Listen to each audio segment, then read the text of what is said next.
of Greenfield, Superintendent Galvan here with Superintendent Story Time, ready to read you another story, and we're going to continue to celebrate culture, race, and diversity. So thank you for joining us today. This story I picked that we got to read for you today is Juan Verdades, and it is the man who couldn't tell a lie. So it's going to talk about Latino culture, Spain, Mexico, and some other areas, and we get to learn a little bit about character as we read this story with you today. So thanks for joining us. I really enjoy these times with you. Gracias, comunidad de Greenfield, por acompañarnos hoy. Yo soy Superintendente Galván del Distrito Escolar de Greenfield, leyendo otra historia con ustedes. Y hoy vamos a celebrar la cultura, la raza, la diversidad en nuestro mundo. Vamos a leer Juan Verdades, un señor que no podía decir una mentirita. Y vamos a hablar sobre características de personas y vamos a leer de su vida y vamos a celebrar latinos. Esta historia es sobre España, México y otras comunidades latinos. So gracias por estar aquí con nosotros. So thanks for joining us. Juan Verdades. So the man who could not tell a lie. So let's see what we can learn. It is written by Joe Hayes and it is illustrated by Joseph Daniel Fiedler. So thank you for being here. One late summer day, a group of wealthy rancheros was gathered on the village plaza, joking and laughing and discussing the events of their ranches. One of the men, whose name was Don Ignacio, had a fine apple tree on his land. The rancher called the apple tree El Manzano Real, the royal apple tree, and was super proud of it. It was a tree that was planted by his great-grandfather, and there was something about that soil that it grew in, and the way the afternoon sun struck it in just the right light that made the apple tree flourish. It gave sweeter and more flavorful fruit than any of the other trees around the country. Every rancher for miles around knew about El Manzano Real. And each year, they all hoped that Don Ignacio would give them a small basket of this sweet fruit. And so each of the ranchers asked Don Ignacio how the fruit of the apple tree was going. To each one, Don Ignacio replied, "It's doing beautifully, amigo, beautifully.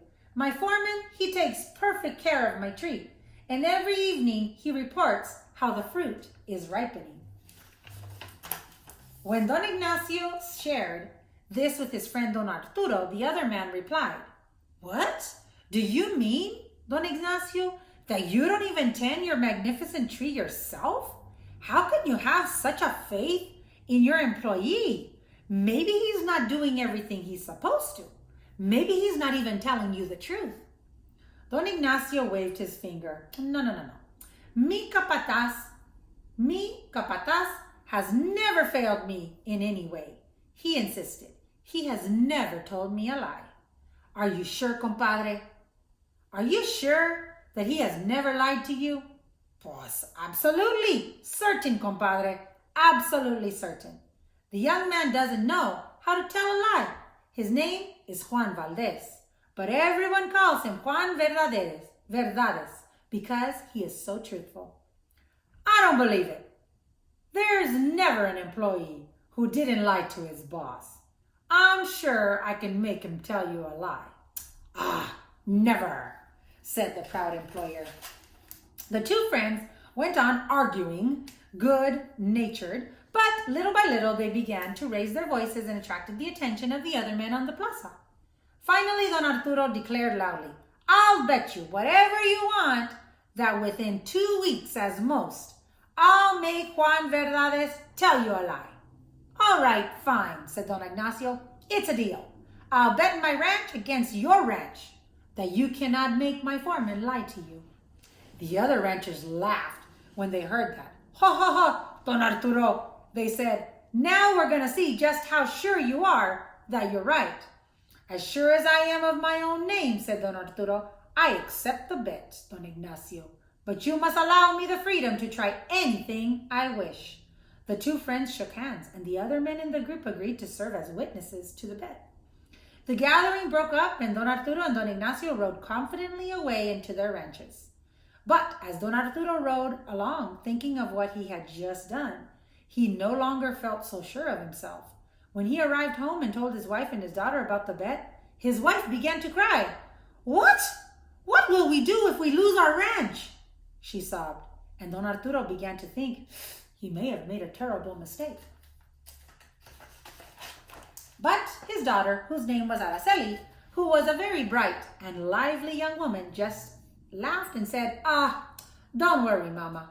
We're not going to lose our ranch. Araceli suggested to her father that he make up some excuse for them all to spend the next 2 weeks at Don Ignacio's house. If we're staying on Don Ignacio's ranch, she said, we'll surely discover a way to come out as winners. The next day, Don Arturo rode up to Don Ignacio's ranch and told his friend, my men, they're mending the walls of my house and giving them a fresh coat of whitewash. It would be more convenient for my family to be away. Could my wife and my daughter and I stay at your house for a while? Oh, of course, my friend, said Ignacio. Feel perfectly free to stay here.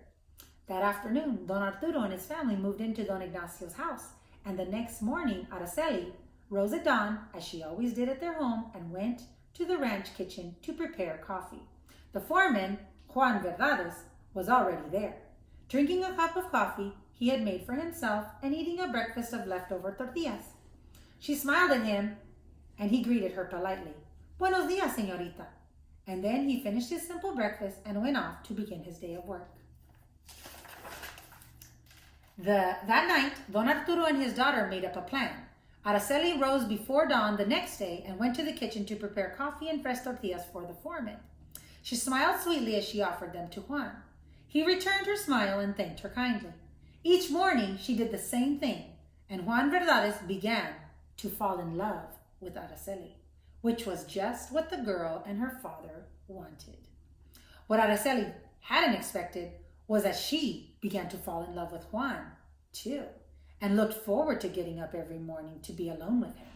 She even began to wish she might end up marrying the handsome young man. Araceli continued to work on the plan she and her father had made, but she now had a plan of her own as well. Of course, Juan knew that he was just a worker, and Araceli was the daughter of a wealthy rancher. So he didn't even dream of asking her to marry him. Still, he couldn't help trying to please her in every way. So one morning when they were talking, Juan said to Araceli, "You're very kind to have fresh coffee and warm food ready for me every morning, and to honor me with the pleasure of your company. Ask me for whatever you want from this ranch. I'll speak to Don Ignacio and I'll see if I can give it to you." This is exactly what the girl and her father wanted to happen, and she replied just as she had planned. It was the last thing Juan expected her to hear. "There's only one thing on this ranch I really want," she said. "I'd like to have all the apples from the Manzano Real." The young man was very surprised and very distressed as well, because he knew he couldn't fulfill her wish. "I could never give you that," Juan said. "You know how Don Ignacio treasures the fruit from that tree. He might agree to give you a basket of apples, but no more. I would have to take the fruit without permission. And then, what would I say to Don Ignacio? I can give you anything else from the ranch, but not what you're asking for." With that, the conversation ended and they separated for the day. In the evening, Juan reported to Don Ignacio, and they exchanged the exact words they had every evening. "Good evening, mi capataz," the rancher said. "Good evening, mi patron," replied the foreman. "How does it go with my cattle in the land?" "Pues, your cattle are healthy, your pastures are green. And the fruit on the El Manzano Real? The fruit, oh, it is fat and ripening well." The next morning, Juan and Araceli met again. As they sipped their coffee together, Juan said, "I truly would like to repay you for the kindness you've shown me. There must be something on the ranch you would like. Tell me what it is.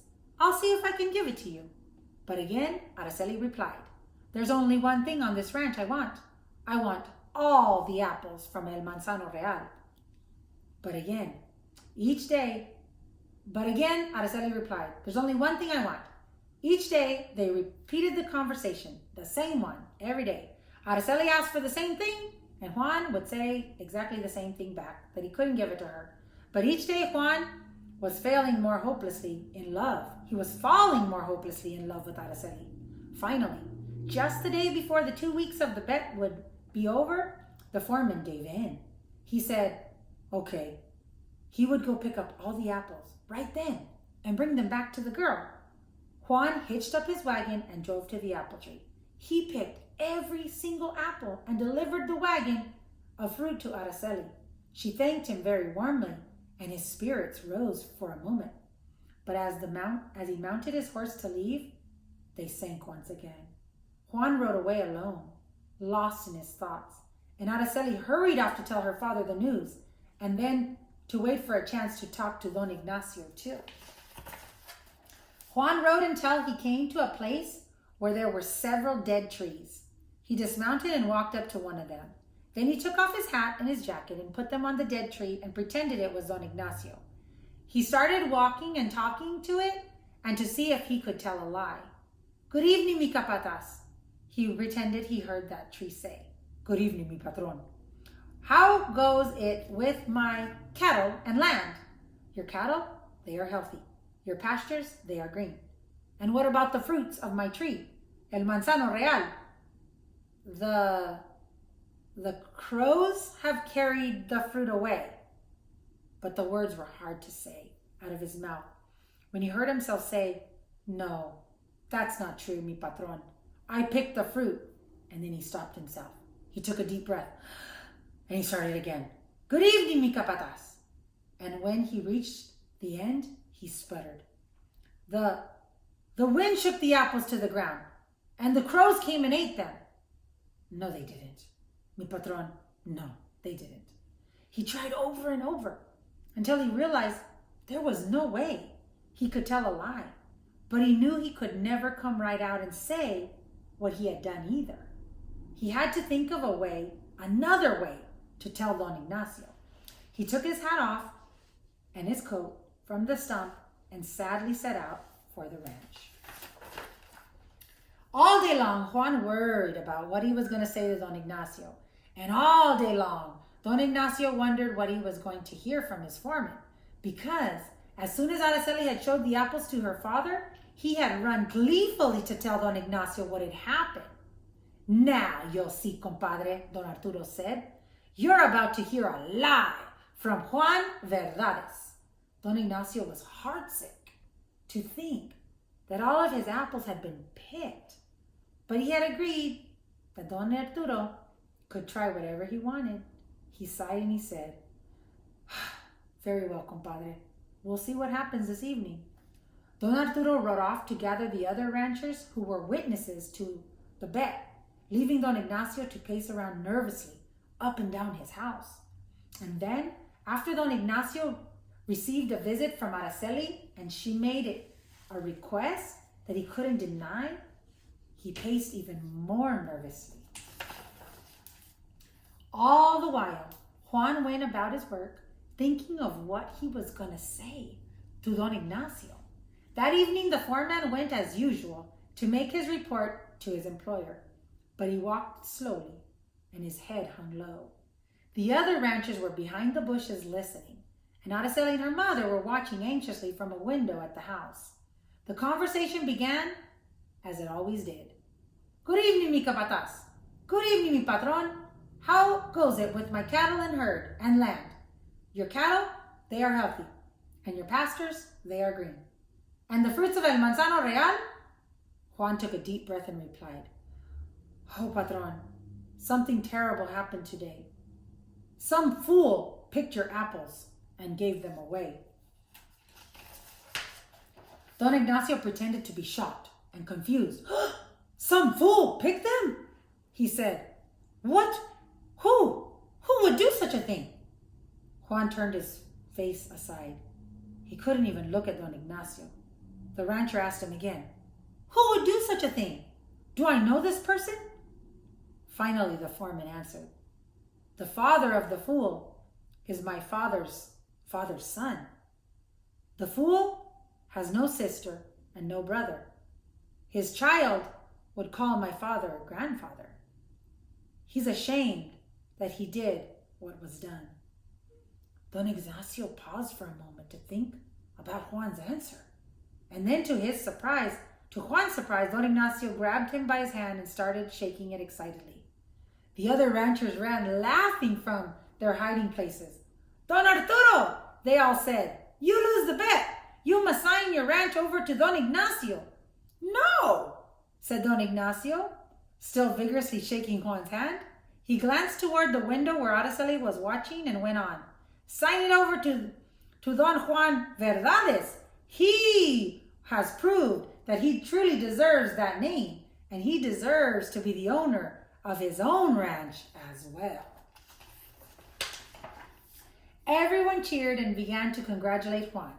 Don Arturo's face turned white, but he gritted his teeth and he forced a smile.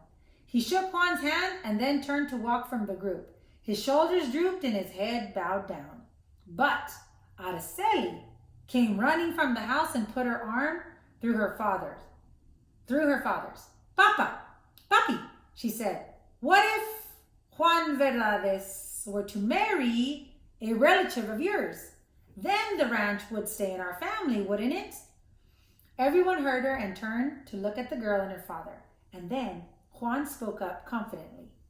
Señorita Araceli, I am the owner of a ranch and many cattle. Will you marry me? Of course, she said she would. And Don Arturo heaved a great sigh.